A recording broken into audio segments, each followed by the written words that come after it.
우리 1절로 돌아가서 처음부터 다시 말씀을 살펴봅니다.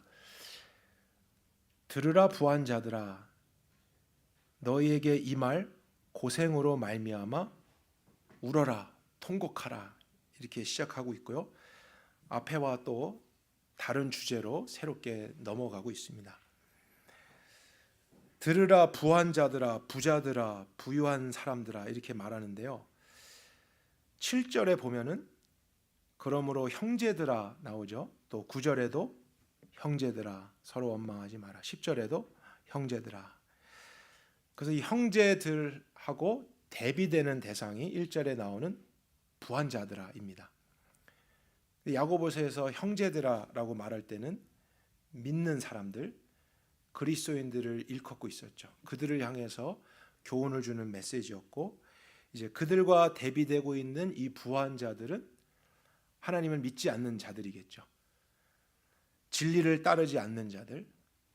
그런데 뭐는 있어요? 부는 있어요. 많은 것을 가진 사람들이에요. 근데 그들이 하나님의 심판받게 될 것이다. 울어야 될 것이다. 통곡하게 되는 날이 있을 것을 경고합니다. 우리 이 부분만이 아니고 성경에 전체적으로 볼 때 부유한 사람들에 대한 경고와 심판의 메시지가 많이 있음을 봅니다. 그리고 가난한 자들, 소외된 자들에 대한 하나님의 위로나 약속의 말씀이 또 대비적으로 나오는 부분이 있습니다. 그러나 이런 말씀을 대할 때 우리는 신중해야 돼요.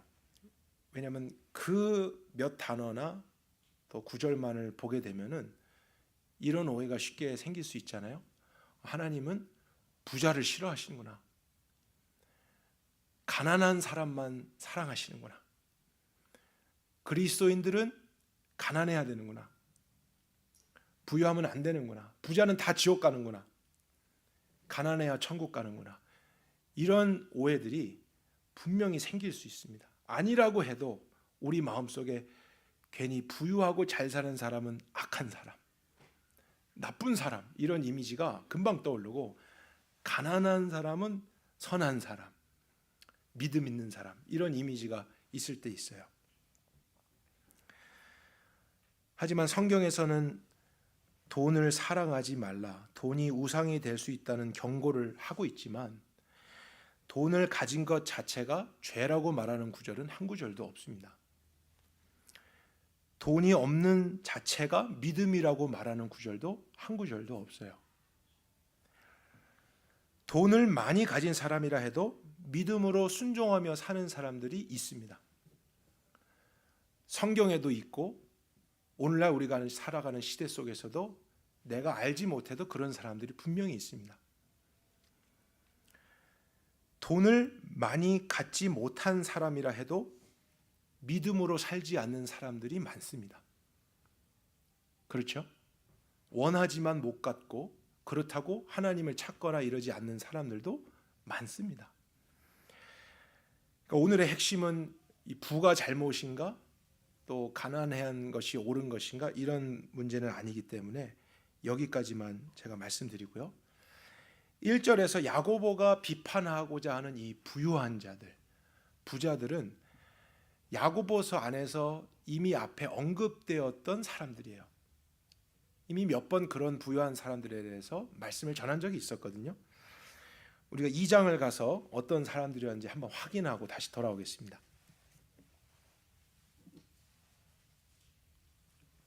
2장 6절을 보겠습니다. 너희는 도리어 가난한 자를 업신여겼다, 조롱했다, 무시했다고 하고요. 부자는 너희를 억압하고 법정으로 끌고 가지 아니하였느냐. 그래서 여기서 너희, 가난한 자라고 하는 대상은 믿는 사람들이에요. 그리고 부유한 사람들은 부와 함께 사회적인 특권을 가지고 불의를 행하는 사람들이었습니다. 너희를 억압한다고 했을 때 그 부를 가진 사람들, 사회의 높은 신분을 가진 사람들이 믿는 사람들을 특별히 괴롭히고 또 법정에 끌고 가는 고통을 주었다는 것을 우리가 확인할 수 있어요. 저희가 지금 읽고 있는 성경은 2000년 전에 기록된 거잖아요. 그러니까 그 시대에 돌아가서 이해해 보려고 하는 것이 꼭 필요합니다. 2000년 전 로마 시대에 그리스도인들은 사실 그런 부유한 계층이 될 수가 없었어요. 그런 부유한 계층에 있었다가 복음을 듣고 변화된 것은 어쩔 수 없지만, 그렇지 않았는데 그리스도인들이 높은 자리에 올라간다든지 부를 소유한다든지 그런 행세를 하는 것이 사실은 불가능했습니다. 왜 그럴까요? 왜냐하면 로마 시대에 그러한 계층의 그러한 삶을 살기 위해서는 문화를 따라야 되기 때문입니다. 황제를 신처럼 숭배했기 때문에 늘 그 황제의 신전에 예물을 가져와야만 하고, 시저가 나의 주님입니다 라는 고백을 해야 되고, 그리고 그곳에 있는 여러 음란한 문화나 세속적인 문화에 함께 들어가서 참여해야만 인정받잖아요. 그런 커넥션이 생기고, 그리고 올라가고 부를 얻게 되고 장사하고 이런 것이 가능해지는 것입니다. 근데 그리스도인들은 그것이 하나님의 기준에 옳지 않다는 것을 아니까, 그것을 믿으니까 할 수가 없는 거예요. 때로는 그렇게 했다가도 돌이켰을 때 이제는 못하겠다. 그래서 어쩔 수 없이 자신이 가지고 있었던 유익을 잃어버리는 경우도 허다했습니다.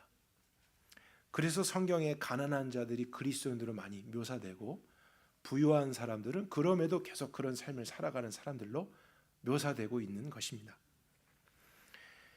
근데 이 사람들은 자신이 높아지고 세상에서 많은 것을 누리는 것과 동시에 그리스도인들을 그렇게 핍박했어요. 왜냐하면 이들이 다르거든요. 우리가 하란 대로 안 하고 참여도 안 하고 뭔가 이렇게 삐딱해 보이는 거예요. 그리고 이상한 종교를 믿고 또 그 예수라는 자를 주님이라고 고백하고, 그러니까 힘은 없고 가난한 이 대상을 향해서 이제 법으로 또 자신들의 권위로 괴롭히는 일들을 했었습니다. 근데 이것만이 아니라 더 심각했던 것은 7절이죠.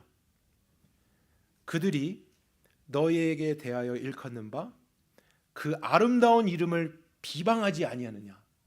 아름다운 이름이란 게 무엇일까요? 그리스도인들이 아름답다, 존귀하다, 신뢰하는 이름, 그리스도인이죠. 예수의 이름을 조롱하고 멸시하고 그렇게 하는 자들을 또 핍박하는 이 부자들, 이런 부유한 계층의 사람들에게 주는 말씀이 5장에 나오는 그 말씀입니다. 그냥 모든 부자에 대해서 주는 말씀은 아니에요. 5장으로 우리 다시 가보겠습니다. 그들이 어떠한 특징을 또 가지고 있는가? 2절부터 보면은요, 너희의 재물은 썩었다. 너희 옷은 좀 먹고 있다. 그거는 돈이 많아서 쌓아뒀더니 그게 썩기 시작한다는 거예요.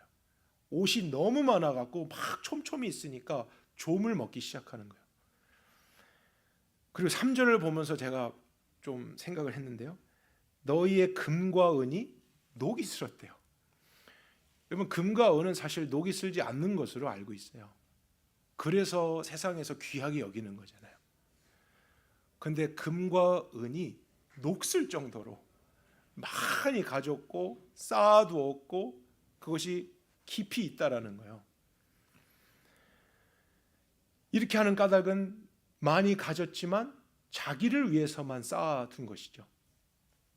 많이 가진 것 자체가 문제가 될 수는 없어요. 많이 가졌는데 많이 베풀고 많이 선을 위해 잘 사용하고 있다면 잘하는 거죠. 그렇죠? 저와 여러분이 그러한 부유한 자들이 될 수 있기를 또한 원합니다.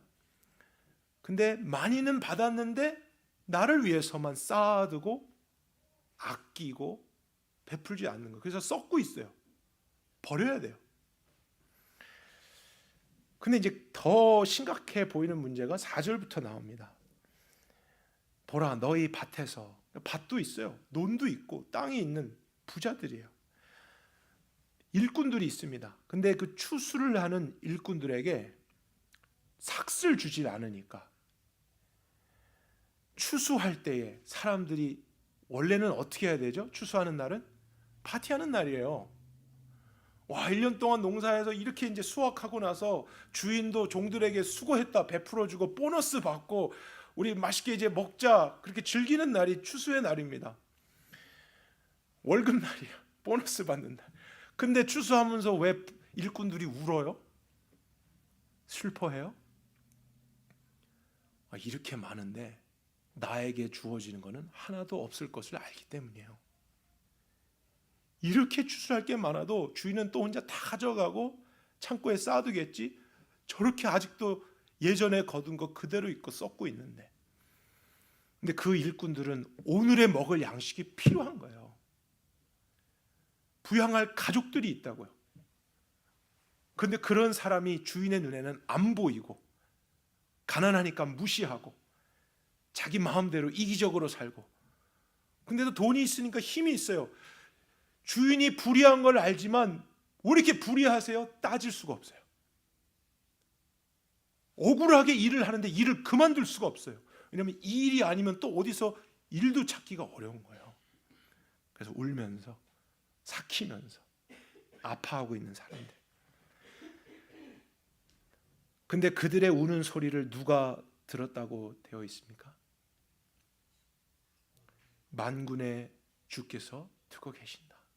그리스도인 중에 이런 사람들이 많이 있었다는 거죠. 그리고 그들은 땅에서 사치했고 방종했고 의인들을 정죄했고, 그런 사람들이 2000년 전에 있었습니다. 그럼 오늘날은 어떨까요? 오늘날은 돈이 많고 높은 자리에 올라가서 자기가 원하는 대로 살고, 동시에 그리스도를 따르는 자들을 핍박하고 예수님의 이름을 조롱하는 그런 사람들이 여전히 있습니까? 고개를 끄덕이시는 분들이 계신데요. 어디에 있죠? 가까이는 우리 북한에도 있습니다. 북한에 절대로 먹을 게 없는 게 아닙니다. 혼자만 쌓아두는 겁니다. 나누질 않는 거잖아요. 중국에도 있잖아요. 러시아에도 있고요. 아프리카 지역에도 많습니다. 위에 있는 사람들은 다 누립니다. 미국의 부자들 부자도 아닙니다. 그때 우리 스카 형제가 얘기해 준 게 있어요. 자기가 정부의 명령을 받아서 중동권의 땅굴 속에 들어갔는데, 여러분 땅굴 속에 이 세상에서 가장 값진 보물이 다 있대요. 땅굴 속에 자동차가 있대요. 고급 승용차. 그걸 쌓아두고 밖에 나가지 못하고 거기 안에 숨어서 살아가는 사람들이 있대요. 그리고 이슬람이 지배적인 중동 국가들에서도 대부분의 사람들은 가난한 형편이 있지만 부유한 사람들은 궁궐 같은 데서 걱정 없이 삽니다. 그런데 그러한 사회에서 그리스도인들은 여전히 불을 얻는 것이 거의 불가능해요. 왜냐하면 그렇게 되기 위해서는 예수의 이름 부인해야 되고 말씀을 보면 안 되고 하나님의 법을 따르면 안 됩니다. 그러니까 신앙의 양심상 그렇게 할 수 없으니까 차라리 가난을 선택하게 되는 일들이 오늘날도 많습니다. 핍박을 받습니다. 예수 믿는다면 죽임을 당하는 일들이 성경 안에만 있는 이야기가 아닙니다. 오늘날에도 우리 주변에서 안 보일 뿐이지 전 세계적으로는 굉장히 많이 일어나고 있습니다.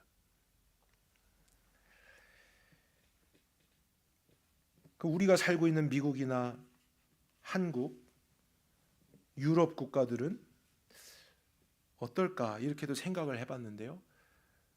물론 비교해 보면 저희는 참 많은 자유가 있잖아요. 감사한 일입니다. 그러나 여러분, 미국이 기독교 국가라고는 할 수 없습니다. 사실 이 세상에 기독교 국가는 없어요. 종교의 자유가 있을 뿐이죠. 그리고 그것을 허락한 까닭도 사람들의 마음과 힘을 얻기 위한 방법일 때도 있습니다. 우리가 사는 나라 안에서도 하나님을 바르게 믿는 것에 대한 도전이 존재합니다. 여러분들 중에서는 느끼신 분, 경험하신 분도 있을 거예요. 내가 말씀대로 하고자 하면 일터에서나 학교에서나 또 사회에서 법적으로 제재를 받는 일들이 있지 않습니까? 근데 그러한 법과 문화를 만들어가는 사람들은 상위 몇 퍼센트의 사실 소수들입니다. 근데 그들이 하나님을 정말 경외하고 말씀을 진리로 믿었다면 그러한 법을 만들어가지 않겠죠. 그러나 그렇지 않기 때문에 오히려 믿는 자들을 힘들게 하고 하나님의 나라를 무너지게 하려고 자신들의 권위를 사용하기도 합니다. 근데 그들은 부자예요. 많은 특권을 가지고 있어요. 그런 사람들이 연결되어 있습니다. 그래서 그런 사람들 때문에 우리는 어쩔 수 없이 동성애도 인정해야 되고 어쩔 수 없이 마약도 합법화해야 되고 우리는 그런 것에 대해서 참 괴롭고 도전을 받을 때가 있는 것이죠.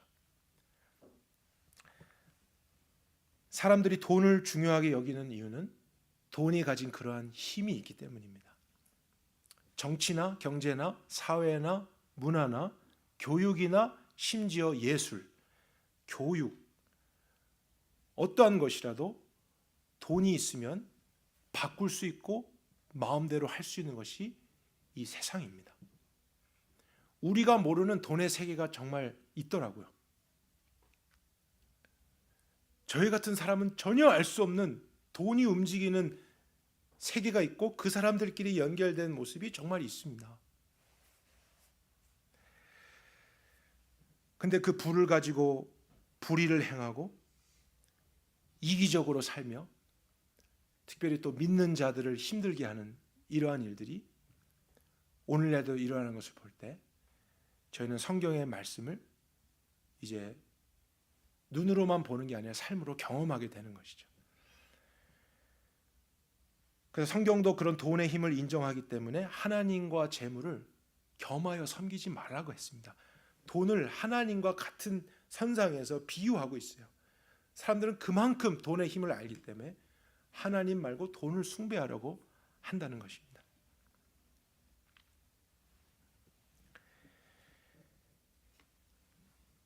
그런데 제가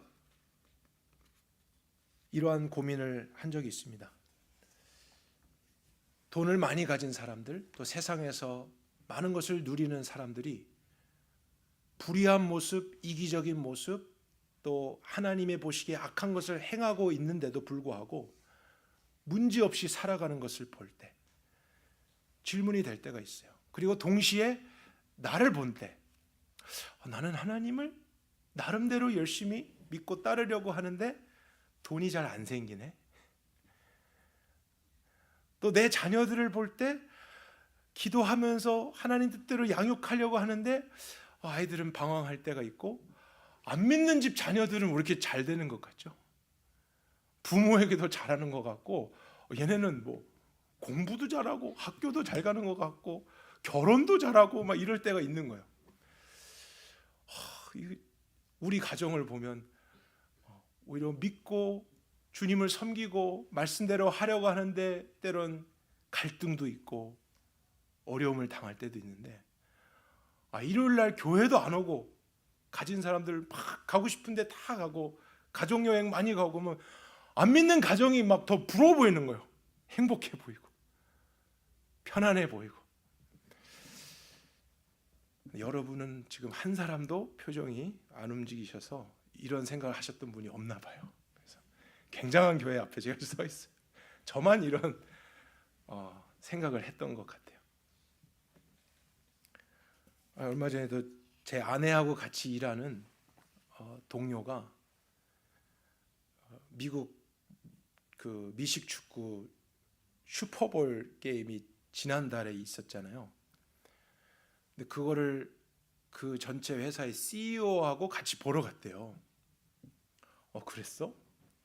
그런데 그 경기가 텍사스에서 한 게 아니었어요. 캘리포니아 샌프란시스코에서 했다고요. 근데 오늘 간대요. 그래서 거기를 어떻게 보러 가? TV로 보는 게 아니고 가로 보러 간대요. 그러더니 CEO가 개인 자가용 비행기가 있어. 그래서 경기 몇 시간 전에 비행기 그냥 타고 가서 축구 경기 하나 보고 그 뭐 줄도 안 서는 거 최고급 자리에서 경기 보고 다 한 다음에 다시 비행기 타고 집에 돌아와서 내일 출근하는 거예요. 여러분, 이런 사람들이 있습니다.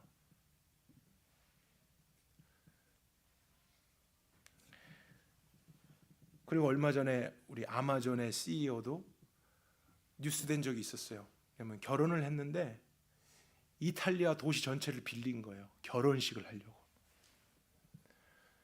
근데 그 결혼 비용이, 전 눈을 의심했어요. 결혼식 비용이 52 밀리언이었어요.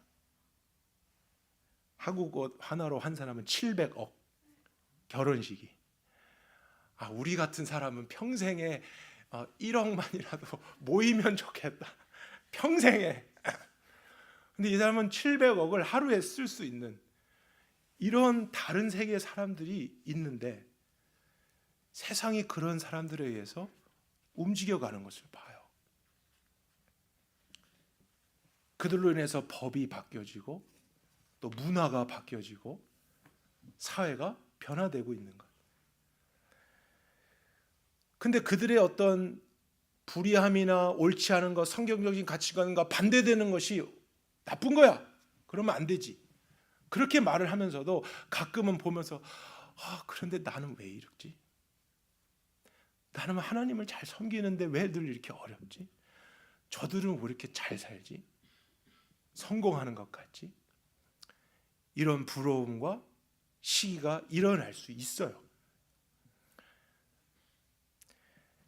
그런 내용이 성경에도 있는 것 혹시 아십니까? 네, 시편으로 가보겠습니다. 시편 73편을 함께 보겠습니다.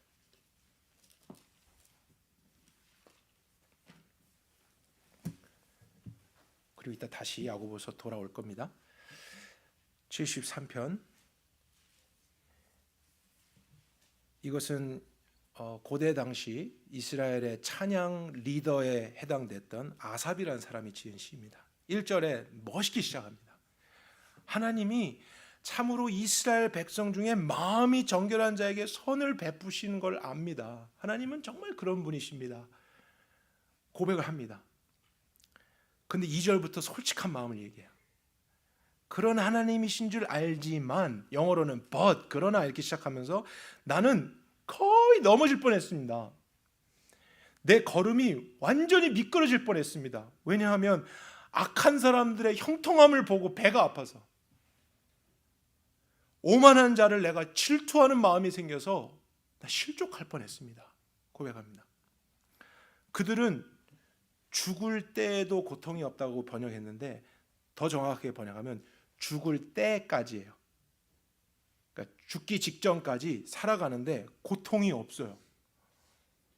힘이 강건해요. 병도 안 걸려요.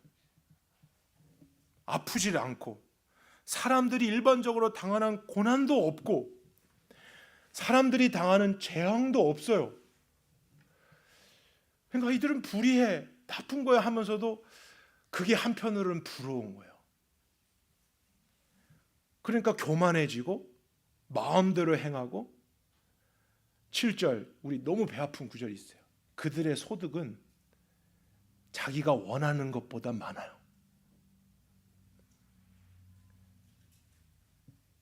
그리고 12절에 항상 평안한 것 같고 재물이 계속 늘어나요. 어떻게 이들은 그렇게 하는 것마다 잘 되지? 어려움 없이 살지? 이들의 가정은 왜 이렇게 평안하지? 자녀들도 잘하지? 근데 나는 어때요? 13절에 마음을 깨끗하게 하고 손을 씻어 무지하면서 그렇게 살았는데 이거 헛된 거 아니야? 나는 하루 종일 재난당하고 아침마다 징벌받는 것 같은데 이거 뭔가 잘못된 거 아니야? 이런 질문이 왔다는 거예요. 내가 어쩌면 이를 알까 하여 생각한즉 그것이 내게 심한 고통이 됐어요. 여러분, 아삽이 하나님에 대해서 분명히 아는 사람이었지만 세상을 살아가면서 이런 세상 사람의 형통을 부러워하게 됐다는 것, 또 그들과 비교해서 믿음으로 산다는 것은 도대체 무슨 의미가 있는가, 내 형편을 보며 오늘날의 상황을 보면서 질문하게 되는 것, 이것은 우리 인간이 경험하는 자연스러운 현상일 수 있습니다.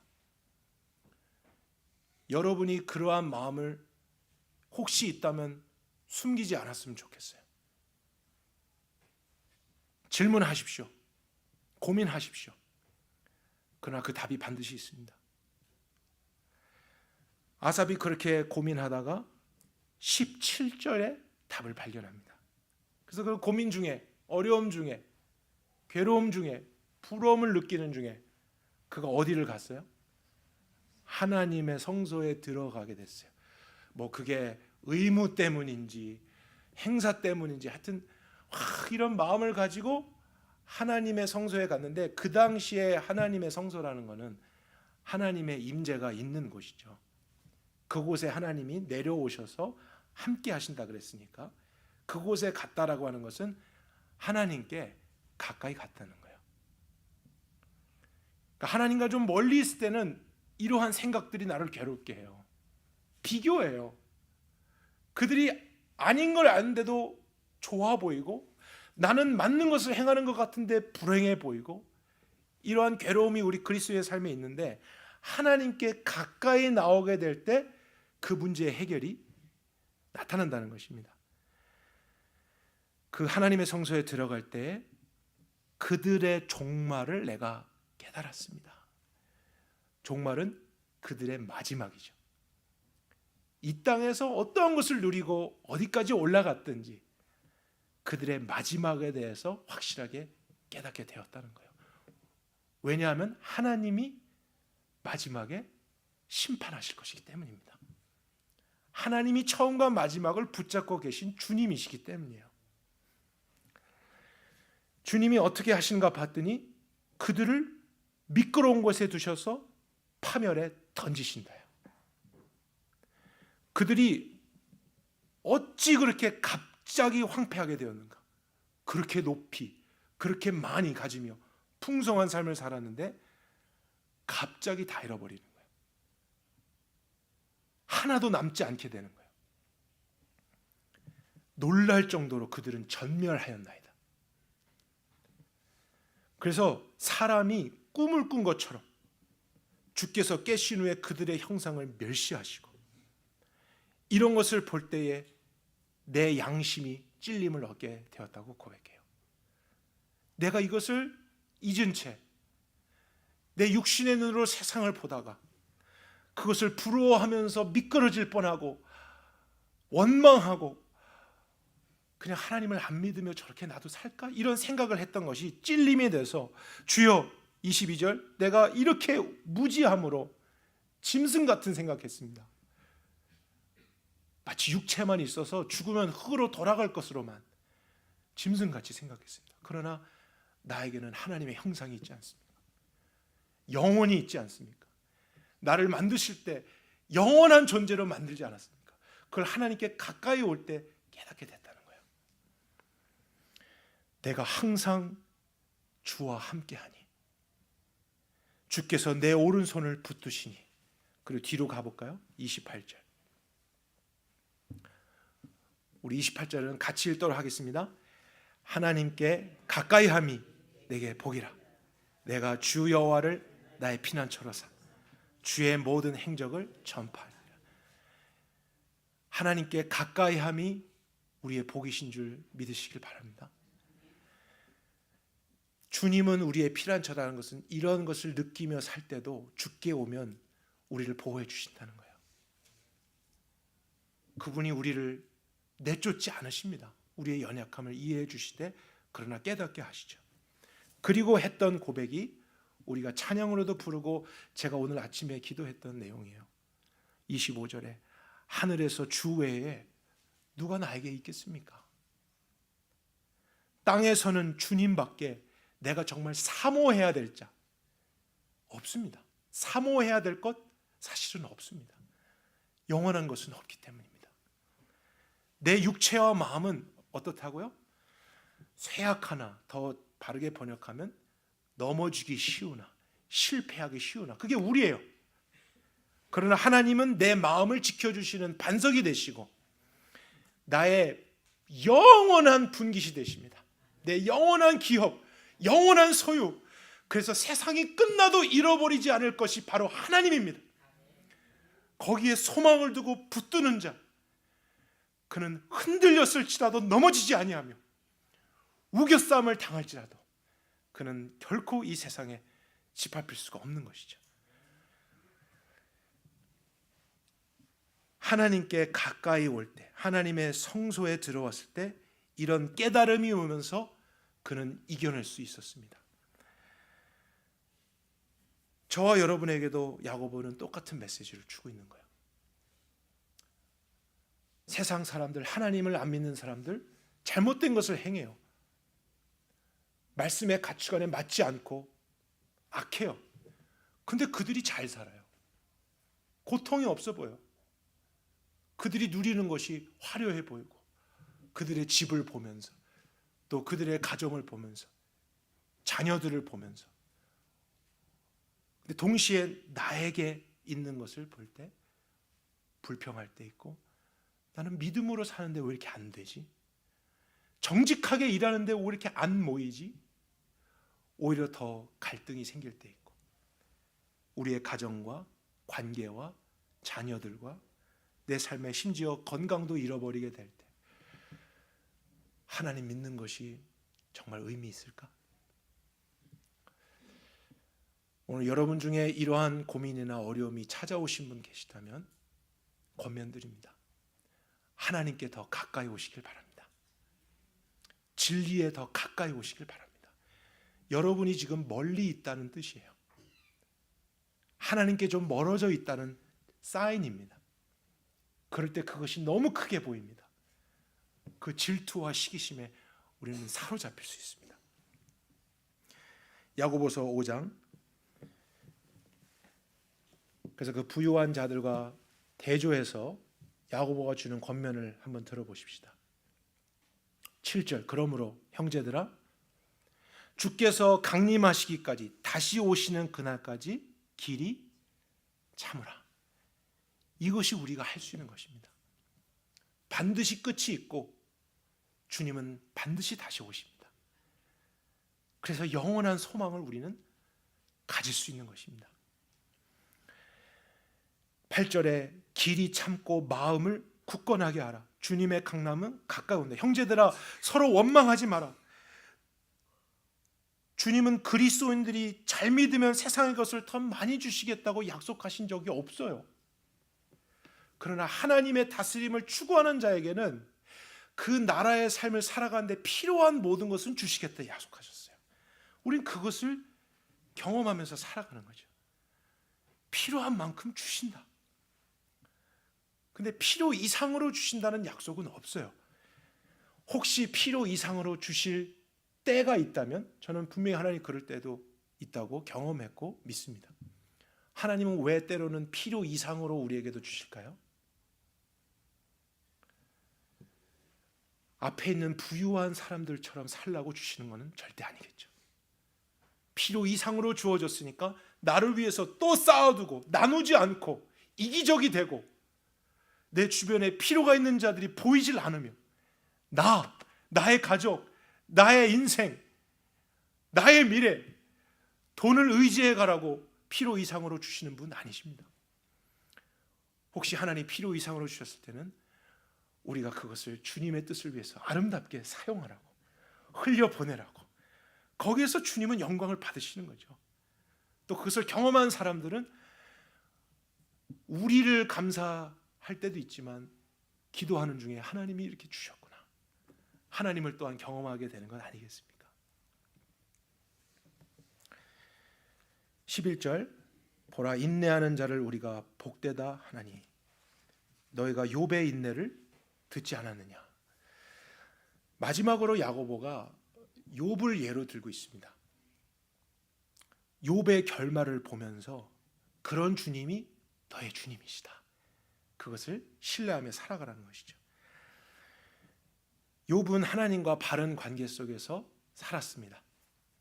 하나님이 이렇게까지 칭찬할 정도의 사람이 있을까 싶을 정도로 의로운 삶, 거룩한 삶을 살았어요. 근데 어느 날 사단이 상황과 사람을 통해서 그를 괴롭게 하는 시험을 던진 거죠. 어떤 시험들이었습니까? 재산을 잃게 하고, 자녀들이 죽고, 몸에 병이 생기는 거예요. 여러분, 그 의미를 이해하셔야 됩니다.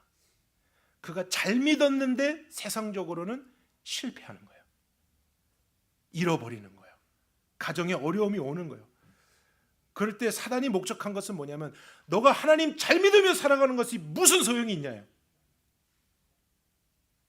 너가 하나님 앞에 신실했던 것이 무슨 유익을 가져다 주고 있냐. 네 형편을 봐라. 아내가 뭐라고 말합니까? 하나님을 저주하고 그냥 죽어라. 이게 유혹이라고요. 시험이라고요. 사단이 주는 거라고요. 거짓말이에요.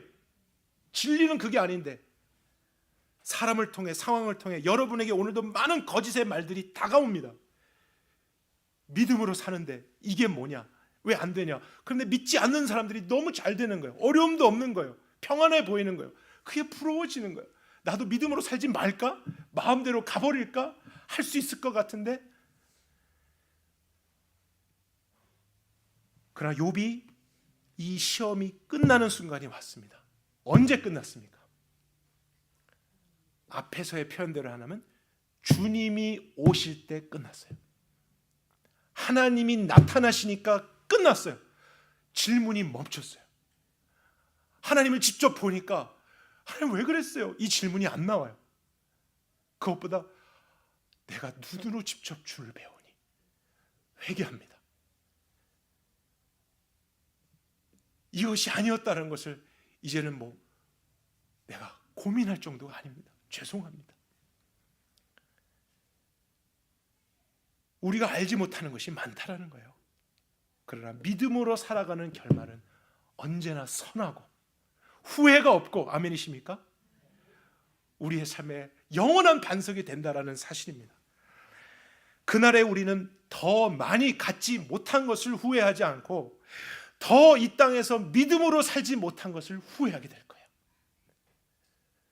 그 주님이 오고 계십니다. 주님께 가까이 함으로 우리가 그날이 이르기 전에 삶을 정돈하며 의미 있게 살아가실 수 있기를 바랍니다. 오래 참으십시오.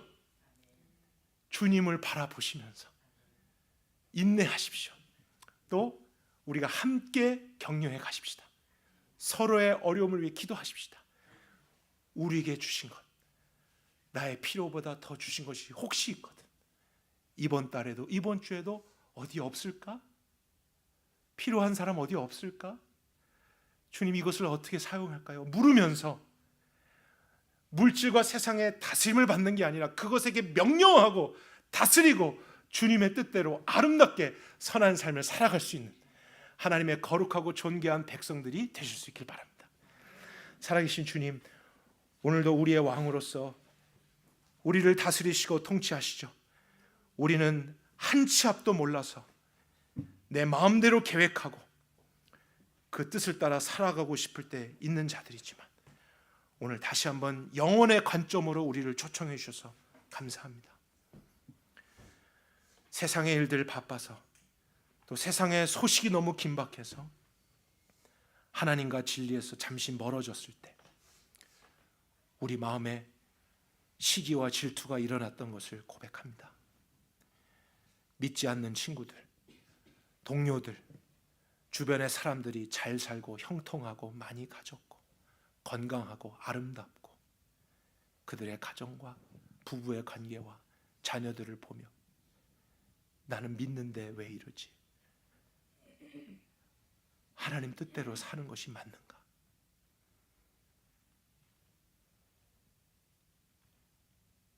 앞으로도 이렇게 살아야 될까? 그러한 마음에 고통이 찾아올 때 우리 중 한 사람도 그것 때문에 주님께 더 멀리 가지 않기를 바랍니다. 오히려 그럴 때에 더 주님께 가까이 오는 저희들 되게 해주십시오. 그럴 때 주님은 우리의 피난처가 되어 주실 것입니다. 우리를 품어주시고 우리로 하여금 깨닫게 하시고 고치시사 다시 한번 일으키실 선하신 주님을 찬양합니다. 우리가 부유할 때나 가난할 때나 높이 있을 때나 낮을 때나 건강할 때나 병에 들었을 때나 여호와 하나님 한 분을 주님 되게 하옵소서. 우리의 삶의 중심에 두며 그분께 순종하며 다시 오실 그 주님을 우리가 생각하며 이 땅을 인내로 살아가는 주의 백성들이 되기를 원합니다. 오늘도 이 귀한 말씀, 생명의 말씀 주신 하나님을 감사드리며 예수 그리스도 이름으로 기도했습니다.